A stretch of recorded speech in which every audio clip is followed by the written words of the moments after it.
I tend to pick sessions and honestly things that Diana and I wrote in the book on topics that I wish I had known, on topics that I feel like I'm lucky enough to have the privilege to talk about now, but maybe wish I would have said earlier. And power dynamics is one of those things that just kept catching me, and I tried to ignore it. So we're going to go into that and talk through it and see what we can discuss at the end. Okay. How many people in chat or just kind of with a show of hands, has the room ever gone silent and everyone turns and looks at you when you walk in the room? Or you actually do it to somebody else walks in the room and the whole room just goes silent and it's super uncomfortable.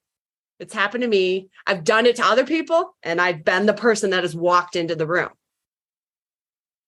I've also had this experience. How many people have ever went, wait, I didn't tell anybody to do that. I didn't ask for that. And all of a sudden people are like, well, you wanted that. I'm like, when did I say that? What happened there? And just having this very clear miscommunication happening. How many people have had that kind of experience, either in chat or show of hands? Yeah. And the one that really caught me often was this one. But I just want to be one of the team. I know I'm going to say something that will shock all of you right now. I'm an extreme extrovert. I know, it's shocking. But I just wanted to be one of the team. I loved working in a team. I loved collaborating. And I hated these kinds of dynamics that were starting to happen. And so I thought if I just pretend they don't exist, I can be one of the team. I can just be a part of the team and it wouldn't be a problem. And just none of that really ended up being true often for me. And so I had to kind of take a step back and think, when I say team, especially as a leader, what do I mean? Okay. And so I'm going to bring us over here for a second. Is this showing up on the screen? Big new image. Okay, perfect. So when we first form people together, especially as leaders, they are still individuals. We can call them a team all day long, but they are still individuals. We want them to be working together. And a lot of times we'll start seeing what we call cooperation. Think of it as a relay race. I will help you with your part as long as my part gets done. I hand off, right? Each person has a distinct part. And yes, sure, at the end, they can go, we win or lose together, but I can still get rewarded for my personal PR split time, right? I can still be rewarded for my part being successful, even if the end result isn't the best. A team is when we go from cooperating to collaborating, and collaborating is more like, let's build this together. So instead of my part and your part, it's our part. We start gaining things like innovation and creativity, and quality starts improving with collaboration over cooperation, because they're starting to be kind of, you're working together, which is getting the benefits of that diversity, is getting the benefits of that wisdom of the crowd that's starting to happen.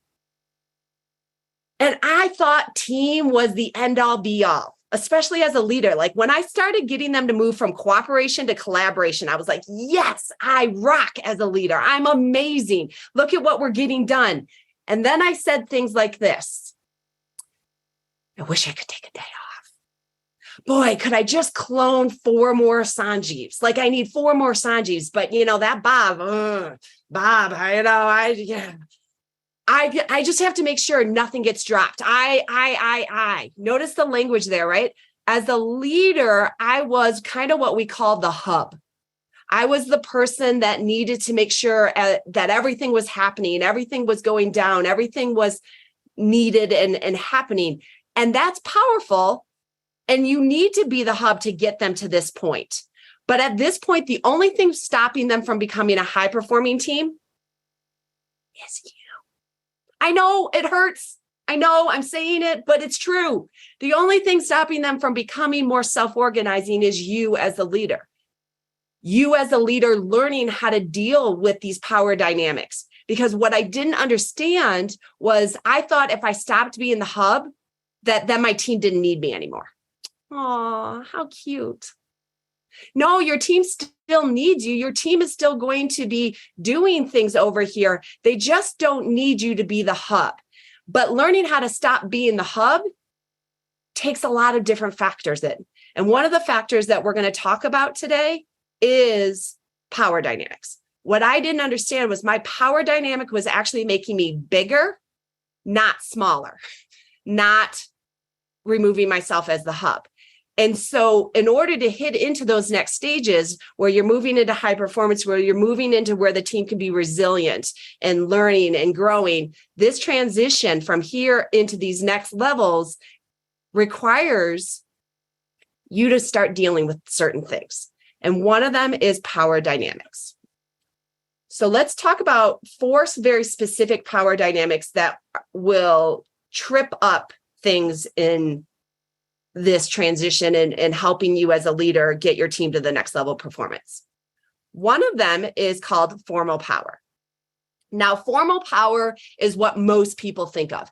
I am the manager. I can have like actual consequence of threat or just perceived of your employment, right? So CEOs have very, very significant formal power. Formal power is the one that most people think of when they think of power dynamics. It's the organizational hierarchy, the who's reporting to who. But there are other types of power. There's also what's referred to as influence or informal power. And influence power is where you may not have a formal manager position. You might have no direct reports, but people respect your knowledge. People trust what you have to say. Maybe that's from seniority. Maybe that's from results. Maybe it's combination. Maybe it's because you wrote a book. Maybe it's because other people speak highly of you. Regardless of whatever it is, influence power has this connective and respect-driven power. I always joke that Linda Rising, an Agilist, could tell me the sky is purple, and I'd be just like, okay, must be purple, because Linda has taught me so much. I respect Linda. I respect Linda's challenge in the world and how she thinks of things. And if Linda told me the sky was purple, I'd be like, okay, sky is purple. Like, I don't even, and to be clear, Linda would hate this. And she hates that I give this example, but that's the reality is when you start to really respect somebody, it's easy to defer to things that they say. It's easy to defer to their opinions, to their biases, to their stuff. It's power that they carry, whether they like it or not. Then there is dominant power. Now, dominant power represents what is the norm. It's kind of what is established, what is expected. We can go into a lot of office and work settings, and there's a lot of dominant powers. They can be just based on what is expected into the work hours. They can be based on, hey, I'm a female in a male-dominated environment. Most activities are centered around male, preference or male-dominated. That I was like, we don't have a pumping room? Yes, because you're the only female. This was something that was there for me. So dominant power is sometimes even an unstated but expected power that is happening in environments. And then there's just the unidentified power. Unidentified power is the one that's like that. Sometimes it's the elephant everybody won't talk about. Like, we know what it is, but we can't talk about it. And then sometimes we just don't know what's happening, what's going on. We don't know. Something's off, right? Something's happening in the room, but we're not sure what's going down. Like, it's when people start feeling the drama dynamic and they're like, what is really this request about? And what is happening? But we don't quite know where. So let's dive into these for a second and make sure that we can kind of distinguish what each of these are. So I'm going, hopefully this is going to be big enough for people to read, because I really would not want to make people read through it. But take a second and everybody read this scenario. In chat, which power dynamics are present? Formal, influence, dominant, or unidentified? So there's definitely some formal, right? And this scenario, I didn't write about you. If you're like, I identified, nope, this scenario, I was Sue. We changed names in the book, but there was definitely some formal, right? Sue is the boss. Sue has ability to influence things and have consequences of performance and promotions Sue makes those decisions as the overall boss, and that's going to have a dynamic. What else is present? So there's some dominant thing. How dominant shows up here in an interesting way. Dominant shows up in what people were kind of expecting from before, what the status quo of interactions were happening from before. Sue was just like, how does this apply to me? But the reality is there's expectations. That dominance, that status quo is going to get applied, and you can get defensive about it. But the reality is that's what they know. That's what they're expecting. That's what's happening, that they're going to come in with that dynamic and that coming into play. So because that's the case, and where Sue's coming from her own dominant expectations, doesn't mean there's always alignment with those. What else is present? There's some influence in here. How's influence showing up? Yeah, there's some talking going on. There's it's a well-respected in the company. Sue was well-respected in the company. Sue wasn't a unknown factor. There was a dynamic there, but the inviting herself is actually an abuse of that formal power. There might be Sue going, I'm just doing it from, I want to help. I'm trying to influence, right? In doing that, but it was actually an abuse of the formal power. All of this can then lead to people just not even knowing where the power is, right? And so unidentified can almost come even in the third scenario. So it can be elephants that are just not known. It can be, or elephants not spoken about. It can be unknown, or it can be just so many power dynamics all at once that it just feels overwhelming. Now, as I mentioned, I was Sue. And the fact of the matter is, I got upset about this. I was frustrated by this. I just want to be one of the team. Why are you applying other things? What have I done to earn this? Right. And I'm frustrated. And it was this and more, right? I would write an email as a leader, and people are like, what does she mean by hi? Just hi. I didn't mean anything by it. And so I tried to just keep diminishing this. I kept trying to just go, well, if I just tell everybody that we're part of the team, then, and not to worry about it, that it will go away. But the truth was, power dynamics always exist. Power dynamics are going to be present. And no matter how much I want to ignore them, if I don't acknowledge them, they're going to influence engagement in a positive or negative way. And so I had to stop pretending that these power dynamics weren't there. I had to stop pretending that I didn't carry formal power, that I wasn't carrying influence power, and in some cases, dominant power, or dominant power impacting what I was trying to accomplish. And so I had to go, okay, if they're always going to be present, and they can influence engagement, I want them to influence engagement in a positive way instead of the negative way that I've been experiencing. And so there are lots of different ways of dealing with this. This is just a short meetup. So I'm going to give you a few options specifically with this. But one of the things that I had to step back and think about first was, what does power over sound like? And so if I start going, power always exists, power over sounded something like this. Power over was because I said so. Now, trust me, there were times that I wanted to just say this because it was exhausting as the leader, right? But this was using my power over. What's another power over sound that it would sound like? Oh, there's a number of good ones in there. Voluntelling. Oh, Drew, did you work for me once? Right? All of those are power over. And they don't allow people, it puts you in that hub spot, and it's not good.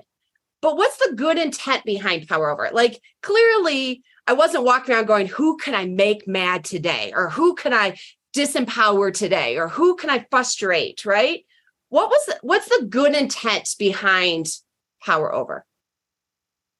Yeah, I just want to get things done.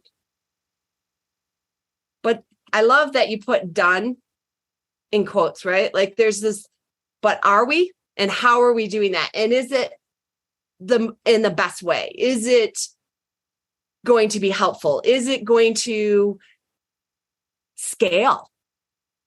And I had to start realizing this wasn't going to work, right? I had good intent. I wasn't trying to be malicious, but I was exerting power over, especially when I wasn't acknowledging the power. So instead, I want us to switch from power over to what we refer to as power with.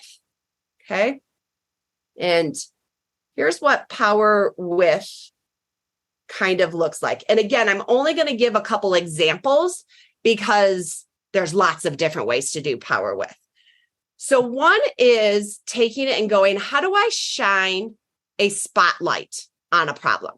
So I'm going to give an example of this, okay?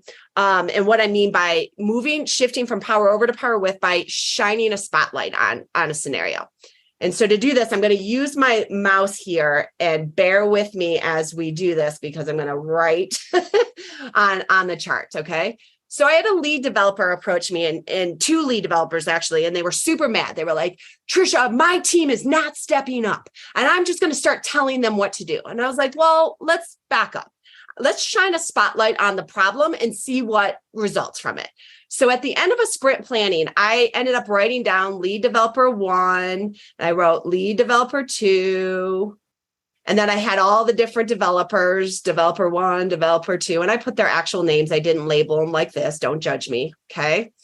And at the end of the sprint, I was like, okay, and these are all the tasks this person's working on. And they had a ton of different tasks, okay? And this is all the tasks this person's working on, and they had a ton of tasks. And this one had just this, and this had this. And I put this up, all up on the screen, and I laid it out at the end of our sprint planning, and I shined a spotlight on it, and I asked this question as a leader. Are we good? Are we good with this for this sprint? Now, old Tricia, power over Tricia, would have went, developer 1, 2, and 3, do you want to do something more? But power with, I shined a spotlight on this. And what actually happened was fascinating. This person turned to these two people and said, would you please let us do something? What actually was happening in their sprint planning wasn't that the other 3 developers weren't doing anything, wasn't that they didn't want to work. It was that they were constantly up against formal and informal power in the planning meeting, where every time something came up, one of the lead developers went, oh, that's just faster if I just do it. I'll just take that one. I'll just do this one. And because they had formal power and they had influence power, the rest of them were just deferring. So it wasn't until I shined a spotlight on this that gave an opportunity for the others to speak up to what the real problem was. I was allowing them to voice without highlighting the power in a negative way or to go, well, in this way. But at the end, the developers were like, please let us do something. We want to be doing something. If I had fixed it with power over, I could have actually made this team worse, because then the other developers would have been upset that I was implying that they weren't doing something that they wanted to be doing, but the power in the room wasn't allowing them to. So how do you always shine a spotlight on it? I don't know. And if I be honest, when I shined a spotlight on it this time, I truly thought the other developers would go, oh, I guess we should do more. I was wrong. By shifting to power with and just shining a spotlight on the problem, it allowed the power to get rebalanced. So that's one example. Another example of something you can do to shift from power over with others to power with is to expand connections. Now, here's what I mean by expand connections. We all have people on our team that become the go-to people. The problem is once you become that go-to person, you're always the go-to person, even if you don't even like doing it anymore. You don't want to be doing it anymore. And so think of ways to pair people up. Think of ways to help create new connections for other people so that they have those opportunities. We had it to where we had a lot of team members that were like, we want to do X, Y, and Z. And I'm like, well, but there's this problem with this problem. And I was like, oh my gosh, I'm shutting people down. I'm using my power over without them learning why I feel this way. I have the experience. How do I help them build those connections, those experiences. And so we would run programs like non-leadership led initiatives. No leader, formal leader in the organization could be running this initiative. It generated all sorts of ideas from people. And in some cases, they ended up getting to learn, oh, it doesn't work like this, right? But when you get too many people that are like just the default go-to, you have to create ability to expand those connections where they're not the only one. Whether you do pairing, whether you do mentoring programs, whether you do all these different areas or force the break of the power over, it's necessary. Otherwise, they just keep going. I'll give an example of something I'm doing to expand connections. I'm speaking at a lot of conferences, and I feel very lucky and privileged to speak at conferences. But now when I get asked to speak, especially if I'm being asked to speak for free, a lot of times I will say, well, can I name somebody else, underrepresented individual on the program or going forward? And it's my way of expanding the connections. It's my way of kind of creating other people that can be go-to people for content. So think about other ways that you can expand the connections. The third one that I'm going to highlight is providing balance. I had somebody, and it wasn't me. This actually had somebody else come to me. I know this story could have very easily been my story as well. And they were really frustrated. They said, I want to go work on a new project. I want to go work in a new technology stack. But my team says that I can't, that I have formal power, I have influence, right? Like this person had all this power in the group, and they just said he was too important to the team to move. So I watched his interaction with the team, and then I challenged him. I said, I want 3 people to speak before you speak. And if you can't do it, you have to buy my happy hour drinks. And I'm an expensive tequila drinker, people. Okay. If not, I'll buy yours. So we get into this room, and I stand and I sit myself positionally so that he can see me, but nobody else really can. Oh yeah, Tim, Don Julio's on that list, 100%.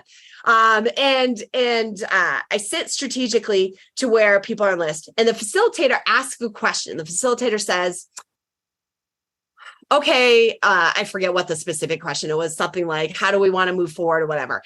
And nobody says anything. And I'm sitting in the back of the room holding my fist up, like 0 people have spoken.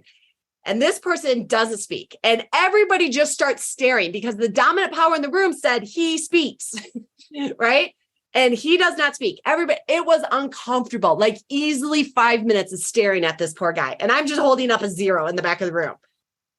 And then finally someone speaks. I hold up a 1, and then everybody again churns and looks at this person. Nonstop churns and looks at this person. And I'm going, you got to get to 3 people. This guy is sweating. This guy's uncomfortable. It is so awkward in this room. But by the time the 3rd person finally spoke, a good 15 minutes into this, his first words were, I'm sorry. What he didn't understand was he was not providing balance.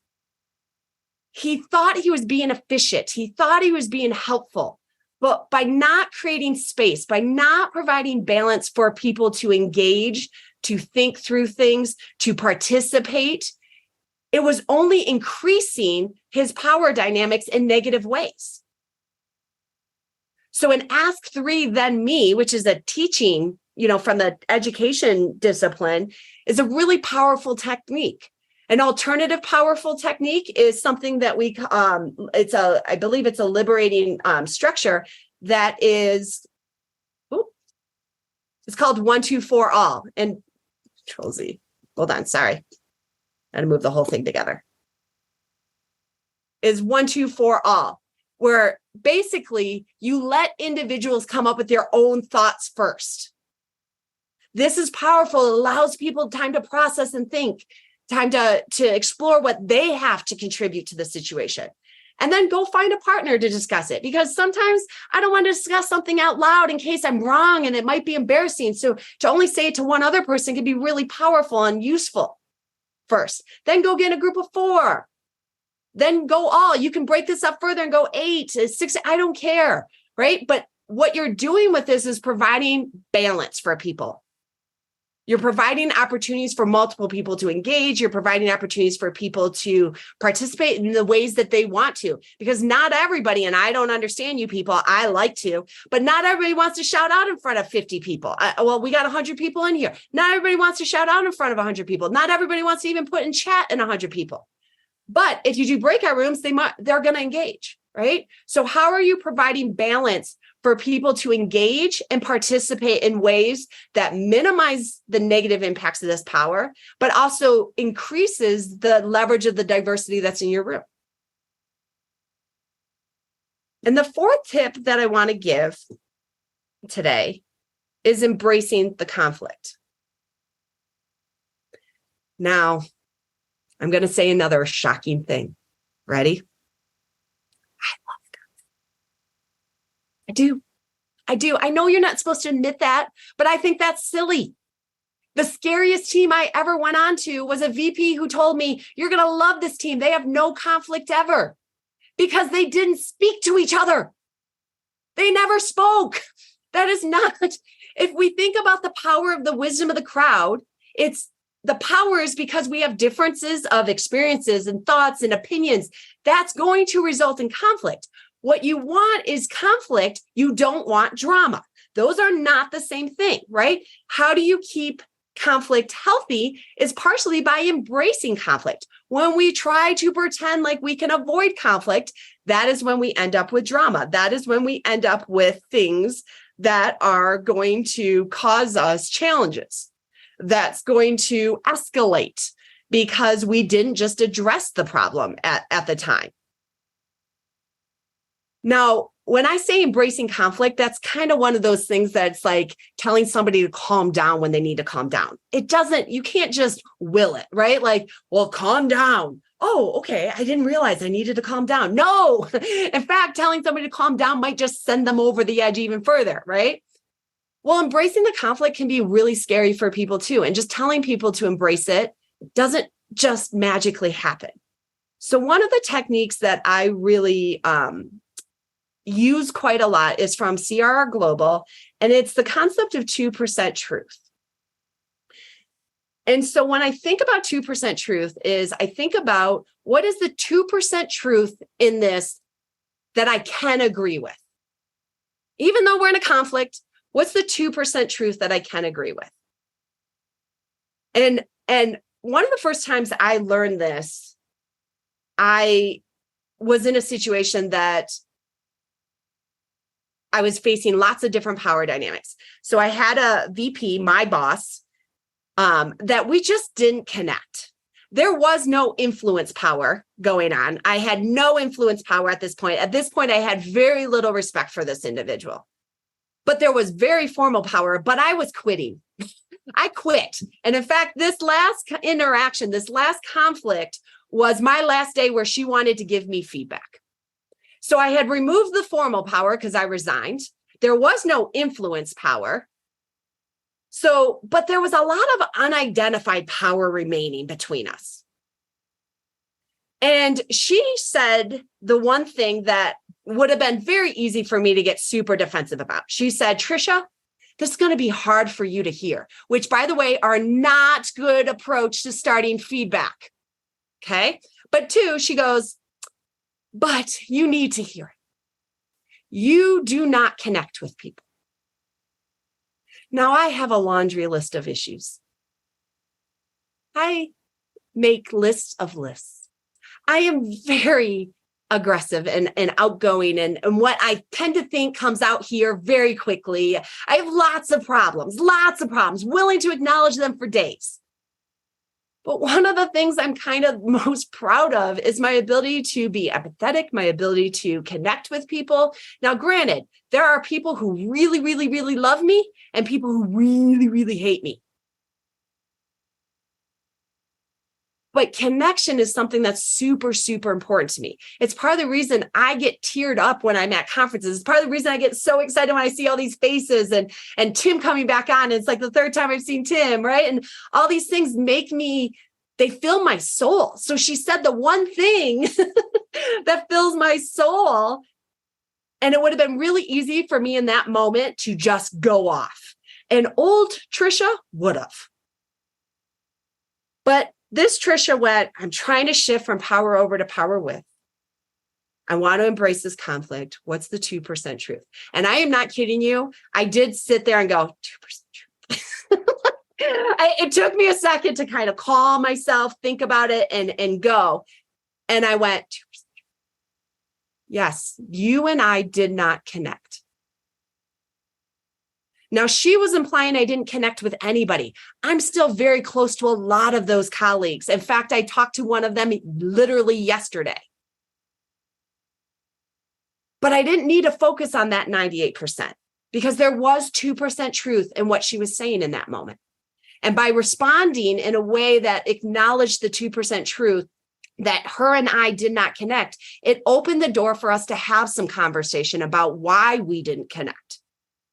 We were able to have some of that conflict in that discussion in a healthier way because I didn't just go, you're crazy or you're not true. Like I came back with, what can I agree with in what this conflict is?